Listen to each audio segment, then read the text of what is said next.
Bienvenue, voici la suite de ce module sur la nomenclature en chimie. Je te propose de voir à présent la nomenclature des alcools. Voici donc la molécule de propane, CH3, CH2, CH3. La molécule que j'ai dessinée juste en dessous, CH3, CH2, CH2OH, c'est du propanol.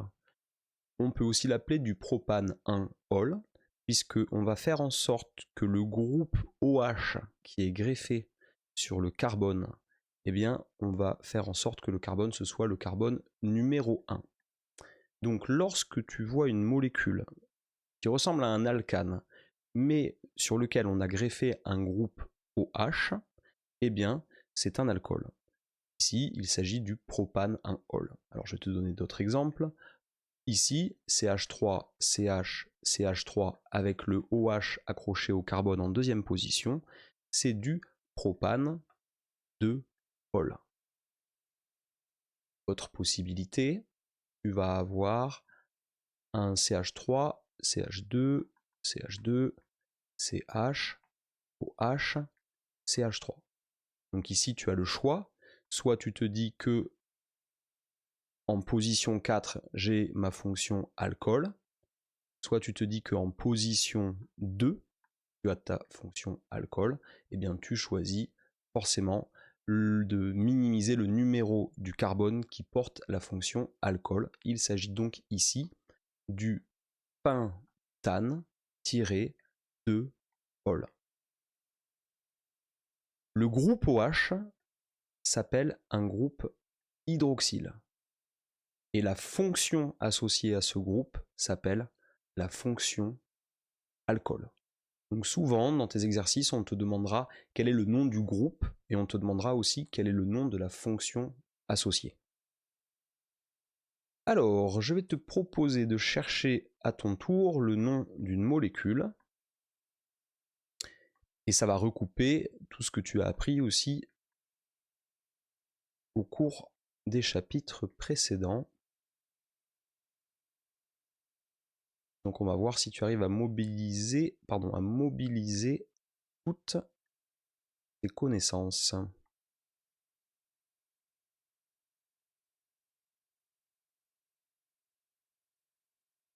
Voilà, c'est pas mal. Alors j'ai fait exprès de monter un petit peu en niveau pour te challenger. Je te laisse mettre la vidéo en pause et tenter de nommer cette molécule. Alors, pour nommer cette molécule, tu vois qu'ici j'ai fait un mix entre les alcènes, j'ai mis des substituants, j'ai mis une fonction alcool. Eh bien, tu vas faire en sorte que ta fonction alcool soit portée par le carbone qui aura le numéro le plus petit possible. Donc je dois chercher plutôt ma chaîne carbonée la plus longue possible et qui contienne ma fonction alcool. Donc je vais dire que ça c'est le carbone 1, ça c'est le carbone 2, ça c'est le 3, ça c'est le 4, ça c'est le 5, ça c'est le 6, le 7 et le 8. Déjà je sais que j'ai du oct. Je ne mets pas octane parce que je vois qu'en position 1 j'ai une double liaison qui démarre et en position 6 aussi.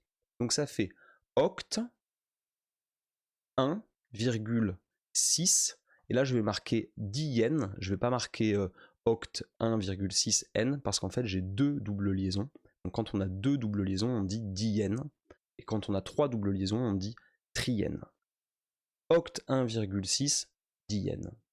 Et puis j'ai un alcool, donc je ne vais pas finir par diène, je vais finir par diène-3-ol. Donc j'enlève le E qui est ici après diène pour ajouter le numéro du carbone qui porte ma fonction alcool. Donc ça me donne du oct 1,6 diène 3-ol. Donc à ce stade, tu as nommé ta chaîne carbonée principale, tu as nommé les deux doubles liaisons en position 1 et en position 6, et tu as précisé qu'il s'agit d'un alcool. Il te reste maintenant à donner les substituants. Tu as un substituant éthyle en position 4, et tu as deux substituants méthyle, un en position 5 et un également en position 4. Éthyle, ça commence avant méthyle, donc on va donner ici le nom complet de cette molécule, 4 éthyle, 4,5 diméthyle. Je rappelle que le di ne rentre pas dans ma considération sur l'ordre alphabétique. On va ici considérer la lettre M et la lettre E pour classer, pour écrire le nom de la molécule. Donc 4 éthyle, je prends ma chaîne carbonée en position 4, j'ai bien de l'éthyle. 4,5 diméthyle, en position 4 j'ai du CH3, en position 5 j'ai du CH3. Ok. Oct, parce que ma chaîne carbonée la plus longue qui contient ma fonction principale a une longueur de 8 carbone, donc c'est du oct. J'ai des doubles liaisons en position 1 et en position 6, oct 1,6, diène parce que j'ai 2 doubles liaisons, ça aurait été triène si j'avais eu 3 doubles liaisons, et tiré 3 ol car c'est un alcool, la fonction alcool est portée par le carbone numéro 3. Voilà pour cet exemple.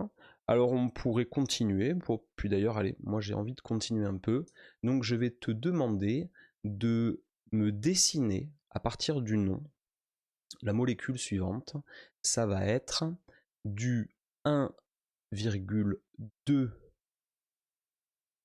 non pas du 1,2, du 2,3 diméthyle ex 2, non ex 5 N 2 ol. Et on va voir si c'est jouable ou pas. Donc, dessiner le 2,3 diméthyl ex 5N2 ol. Je te laisse mettre la vidéo en pause et tenter cette molécule, si tant est qu'elle existe. Alors, pour dessiner cette molécule, la première chose, c'est de repérer la longueur de la chaîne carbonée. C'est une chaîne carbonée à 6 carbones, puisque c'est du ex. Je souhaite qu'en position 2, il y ait une fonction alcool. Et que au carbone numéro 5, donc 1, 2, 3, 4, 5, 6, et qu'au niveau du carbone numéro 5 démarre une double liaison, puisqu'il y a écrit 5N. Et je souhaite par ailleurs qu'en position 2, il y ait un groupe méthyle, et qu'en position 3, il y ait également un groupe méthyle. Eh bien, on dirait que ça marche bien, il ne te reste plus qu'à compléter. Donc je te rappelle que les carbones ont toujours 4 liaisons. Donc le carbone qui est ici fait 2 liaisons avec un autre carbone, il faut forcément compléter avec 2 hydrogènes. Le carbone en position 5 fait 3 liaisons, il faut compléter avec un H. Le carbone en 4e position, je lui ajoute 2 H, un H, pas de H pour le carbone en 2e position puisqu'il fait déjà 4 liaisons. Et voici ma molécule, la formule semi-développée de ma molécule, qui est complète. Voilà, j'espère que cet exercice d'entraînement t'a plu, et je t'invite à regarder la prochaine vidéo qui va porter sur les aldéhydes. Donc on va poursuivre ce module sur la nomenclature en chimie.